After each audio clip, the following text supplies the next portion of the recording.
एक situation imagine करते हैं। एक बहुत बड़ी हिंदू जॉइंट फैमिली की करोड़ों की प्रॉपर्टी का पार्टीशन हो रहा है। ओह वाओ, करोड़ों की प्रॉपर्टी। हाँ बिल्कुल। हाँ, और सब कुछ लीगली तय हो चुका है, सारे पेपर साइन हो गए हैं, बाउंड्रीज ड्रॉ हो चुकी हैं। मतलब सब अपना अपना हिस्सा लेकर सेटल हो गए। एग्जैक्टली हम्म। लीगल टर्म्स में कहें तो एक चैप्टर पूरी तरह क्लोज हो चुका है।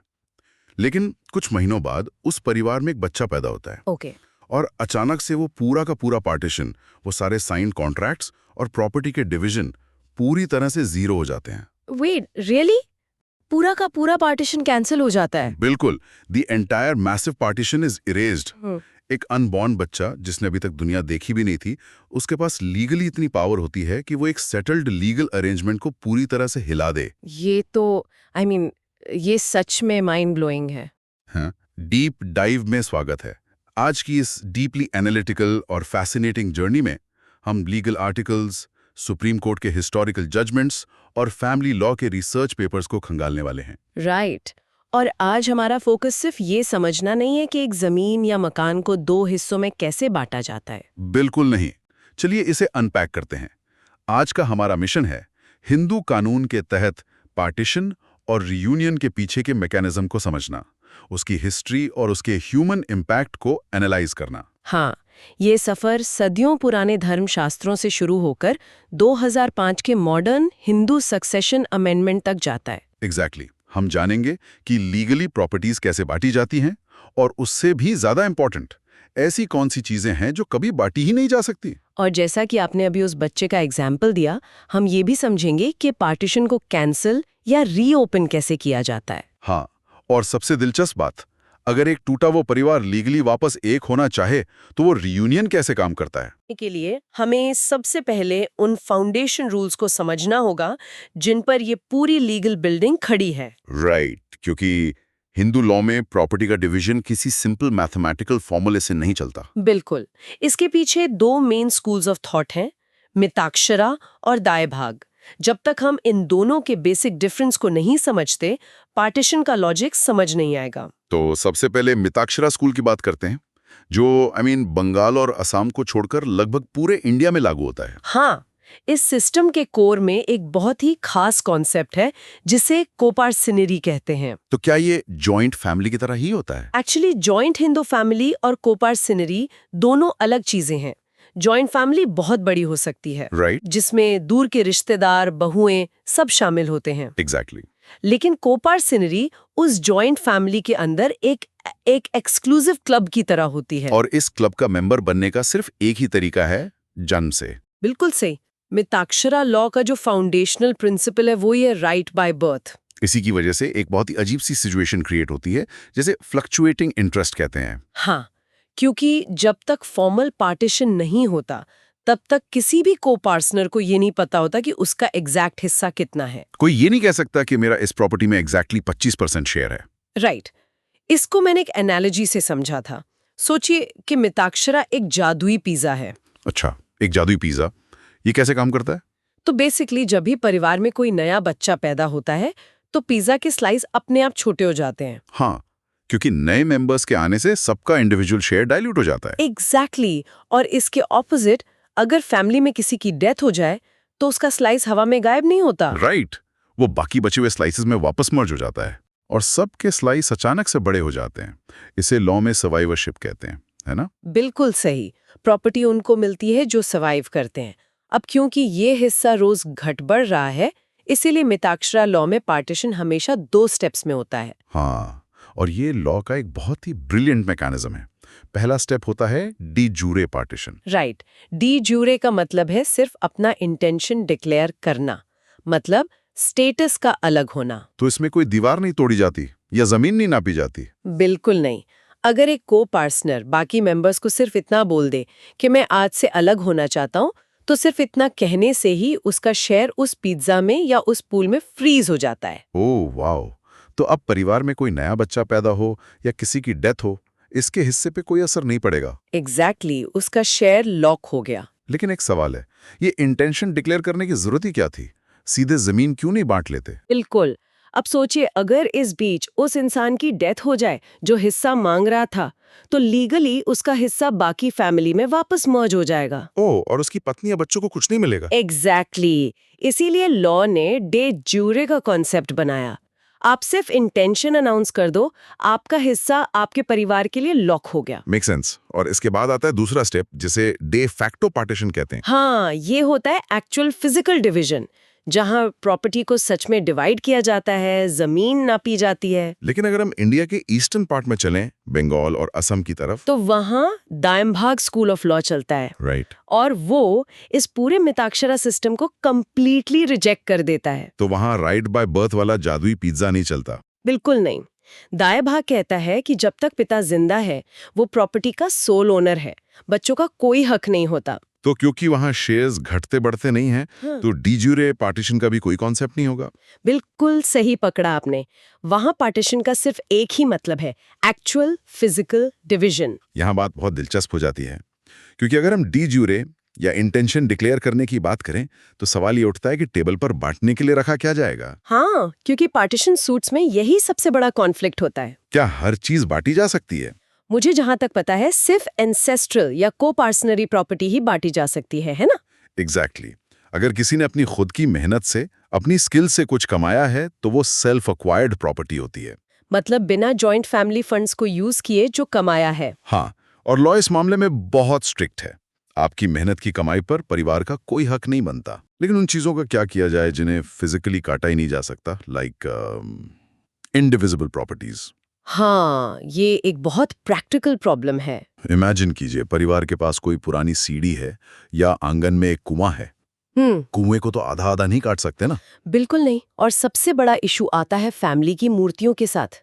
जनरेशन से चली आ रही देवी देवताओं की मूर्तियों को दो हिस्सों में काटना तो इम्पॉसिबल है और एब्सर्ड भी है। तो लॉ इसका क्या सोल्यूशन निकालता है? तो इसके लिए दो लीगल मैकेनिज्म हैं। पहला है कि आप इनका इस्तेमाल बाय टर्न्स यानी बारी बारी से करें। अच्छा, मतलब एक साल बड़े भाई का परिवार मूर्ति की पूजा करेगा और अगले साल छोटे भाई का परिवार। एग्जैक्टली। और दूसरा मैकेनिज्म है ओवेल्टी का, जिसका मतलब है मुआवजा या कॉम्पेंसेशन। तो अगर कोई पुरानी विंटेज कार है जिसे बांटा नहीं जा सकता, तो एक भाई कार रख लेगा और दूसरे को उसकी आधी वैल्यू कैश में दे देगा। बिल्कुल सही। इस तरह प्रॉपर्टी भी इंटैक्ट रहती है और पार्टीशन भी फेयर हो जाता है। ये तो बहुत स्मार्ट है। लेकिन मैंने ये भी पढ़ा है कि पार्टीशन के एक्चुअल हिस्से तय करने से पहले कुछ चीजों को पूल से डिडक्ट किया जाता है। हाँ, और इस मैकेनिज्म को समझना बहुत जरूरी है, क्योंकि हिंदू लॉ में जॉइंट फैमिली सिर्फ एक वेल्थ मैनेजमेंट का तरीका नहीं थी। राइट, वो एक तरह का सोशल सिक्योरिटी नेट भी थी। बिल्कुल। इसीलिए सबसे पहले परिवार के जॉइंट कर्जे चुकाए जाते हैं। और उन मेंबर्स का क्या, जो डिसेबल्ड हैं या पार्टीशन डिमांड नहीं कर सकते? लॉ उनका भी ध्यान रखता है। जो विधवाएं हैं या फिजिकली और मेंटली डिसक्वालिफाइड मेंबर्स हैं, उनके मेंटेनेंस का खर्च पहले ही अलग निकाल लिया जाता है। मतलब उन्हें बेसहारा नहीं छोड़ा जा सकता? और मैंने सुना है कि अविवाहित बेटियों की शादी का खर्च भी पहले निकाला जाता है। एग्जैक्टली। उनकी शादी और एजुकेशन का एस्टिमेट बनाकर पैसे पहले ही अलग कर लिए जाते हैं। अक्सर मूवीज में देखते हैं कि सालों साल कोर्ट केस चल रहे हैं। क्या कोर्ट जाना हमेशा जरूरी है? बिल्कुल नहीं। पार्टीशन इफेक्ट करने के लिए कोर्ट जाना टेक्निकली जरूरी नहीं है। तो सिर्फ वो डी ज्यूरे वाली यूनिलैटरल डिक्लेरेशन ही काफी है? हाँ, अगर कोई को-पार्टनर एक सिंपल लीगल नोटिस दे दे या फैमिली हेड को लेटर लिखकर कह दे कि वो अलग होना चाहता है, तो उसी सेकंड पार्टीशन शुरू हो जाता है। ओह, तो मतलब फ्रीडम ऑफ एसोसिएशन का प्रिंसिपल यहाँ भी लागू होता है? एग्जैक्टली। आप किसी को जबरदस्ती जॉइंट फैमिली में रोककर नहीं रख सकते। इसके अलावा आपसी समझौते या आर्बिट्रेशन से भी बंटवारा हो सकता है। और एक चीज जो मुझे बहुत इंटरेस्टिंग लगी वो थी धर्म परिवर्तन वाली बात। अगर कोई अपना धर्म बदल ले, तो उसका जॉइंट स्टेटस अपने आप उसी वक्त खत्म हो जाता है। मतलब उसे कोई नोटिस देने की भी जरूरत नहीं पड़ती? बिल्कुल नहीं, क्योंकि उसने हिंदू लीगल फोल्ड को ही छोड़ दिया है। हालांकि उसे उस दिन तक का अपना हिस्सा जरूर मिलेगा, पर वो को-पार्सनरी का हिस्सा नहीं रहेगा। Fair enough. अब ये बताइए कि पार्टीशन मांग कौन सकता है? सदियों से ये पावर सिर्फ पिता, पुत्र और पौत्र तक ही लिमिटेड थी। लेकिन फिर 2005 आया, इंडियन लीगल हिस्ट्री का एक वाटरशेड मोमेंट। बिल्कुल, हिंदू सक्सेशन अमेंडमेंट एक्ट 2005 और उसके बाद विनीता शर्मा वर्सेस राकेश शर्मा का लैंडमार्क जजमेंट। इस अमेंडमेंट ने तो सदियों पुराने जेंडर बायस को जड़ से उखाड़ फेंका। हाँ, इसने क्लियर कर दिया कि बेटियां भी बेटों की तरह ही जन्म से को पार्टनर होंगी। तो अब बेटियां भी अपनी मर्जी से पार्टीशन मांग सकती हैं, राइट? एग्जैक्टली, उनका शेयर भी उतना ही होगा जितना उनके भाई का। ये सोसाइटी का एक मैसिव रिकंस्ट्रक्शन था। बिल्कुल था। अच्छा, एक बात और, क्या कोई माइनर मतलब कोई नाबालिग बच्चा वो भी बंटवारे की मांग कर सकता है? टेक्निकली हाँ, क्योंकि राइट तो उसे जन्म से मिल ही गया है, लेकिन एक माइनर खुद तो केस फाइल कर नहीं सकता। तो उसका लीगल गार्डियन उसके बिहाफ पर क्लेम करेगा? हाँ, पर यहाँ कोर्ट बहुत कॉशियस रहता है, क्योंकि कोई चाचा या गार्डियन उस बच्चे के हिस्से पर कब्जा करने के लिए भी तो बंटवारा करवा सकता है ना। Oh right, human greed. तो कोर्ट क्या करता है? कोर्ट तब तक बंटवारे की परमिशन नहीं देता जब तक ये पूरी तरह साबित ना हो जाए कि ये पार्टीशन उस माइनर के फायदे के लिए है। मतलब अगर कोई जॉइंट फैमिली बच्चे का हिस्सा बर्बाद कर रही है, सिर्फ तभी उसे अलग किया जाएगा? बिल्कुल सही। अच्छा, मान लीजिए कि पार्टीशन हो गया, सब कुछ बट गया, पर कुछ सालों बाद पता चला कि कुछ गड़बड़ थी, तो क्या इस पूरे प्रोसेस में कोई अंडू बटन होता है? देखिए, लीगल फ्रेमवर्क एक फंडामेंटल रूल पर चलता है, हिस्सा केवल एक बार बंटता है। राइट, स्टेबिलिटी बहुत जरूरी है, वरना तो लोग हर दूसरे दिन पार्टीशन खोल के बैठ जाएंगे। एग्जैक्टली, पार्टीशन को आमतौर पर फाइनल और इररिवोकेबल माना जाता है। लेकिन एक्सेप्शंस भी तो होते होंगे। हाँ, बिल्कुल। सबसे बड़ा ग्राउंड है फ्रॉड या धोखा। अगर किसी ने जानबूझकर कोई प्रॉपर्टी छुपा ली या उसकी वैल्यू कम बता दी, तो लॉ उस धोखे पर बने कॉन्ट्रैक्ट को वॉइड मान लेगा। हाँ, और पूरा पार्टीशन दोबारा खुल जाएगा। दूसरा रीजन है मिस्टेक या गलती। अगर गलती से कोई प्रॉपर्टी लिस्ट में आने से छूट गई थी। और यहीं पर वो बात आती है जिससे हमने आज का शो शुरू किया था, द अनबॉर्न चाइल्ड। एग्जैक्टली, गर्भ में पल रहा बच्चा। ये एक्सेप्शन सबसे अमेजिंग है। मतलब हिंदू लॉ ने एक अनबॉर्न एंटिटी को एक जिंदा इंसान के बराबर लीगल स्टेटस दे दिया। बिल्कुल। रूल ये है कि अगर पार्टीशन के वक्त कोई बच्चा गर्भ में है तो फैमिली को उसके लिए एक हिस्सा पूल से अलग निकाल के रिजर्व करना होगा। और अगर फैमिली जल्दबाजी में उसे इग्नोर कर दे और वो बच्चा जिंदा पैदा हो जाए तो उस बच्चे के पास ये राइट है कि वो पूरे प्रॉपर्टी डिवीजन को चैलेंज करके कैंसिल करवा दे। This is incredible. उसकी बर्थ ने पिछले सारे कैलकुलेशंस को गलत साबित कर दिया। हाँ, सबको अपनी प्रॉपर्टी वापस जॉइंट पूल में लानी पड़ती है, नया कैलकुलेशन होता है और फिर से नया पार्टीशन होता है। इससे पता चलता है कि एंशिएंट लॉज में भी जस्टिस और वॉइसलेस लोगों के प्रोटेक्शन का मैकेनिज्म कितना स्ट्रांग था। बिल्कुल था। और ऐसा ही एक कॉन्सेप्ट अडॉप्टेड सन के लिए भी है। अच्छा, अगर पार्टीशन के बाद कोई बच्चा अडॉप्ट किया जाए? हाँ, वहाँ डॉक्ट्रिन ऑफ रिलेशन बैक काम आती है। लॉ मान लेता है कि जिस दिन पिता की डेथ हुई वो बच्चा उसी दिन से एग्जिस्ट करता था। वाओ, एक लीगल टाइम मशीन की तरह। और वो अपना हिस्सा मांगने के लिए पार्टीशन रीओपन करवा सकता है। एग्जैक्टली। तो इस सब का क्या मतलब है? हमने देखा कि कैसे परिवार टूटता है, कैसे हिस्से बढ़ते हैं और कैसे गलतियां होने पर पार्टीशन दोबारा खुलता है। लेकिन क्या ऐसा हो सकता है कि जो लोग पूरी तरह अलग हो चुके हों वो वापस मिलकर एक जॉइंट फैमिली बन जाए? हाँ, इसे रीयूनियन कहते हैं। तो क्या इसका मतलब सिर्फ ये है कि दो अलग हो चुके भाई वापस एक ही घर में रहने लगे? नहीं, लोग अक्सर यही कंफ्यूजन करते हैं। एक ही छत के नीचे रहना रीयूनियन नहीं है, ये एक हाईली टेक्निकल लीगल मर्जर है। लाइक जैसे दो बड़ी कॉर्पोरेट कंपनीज मर्ज होती हैं? बिल्कुल वैसे ही।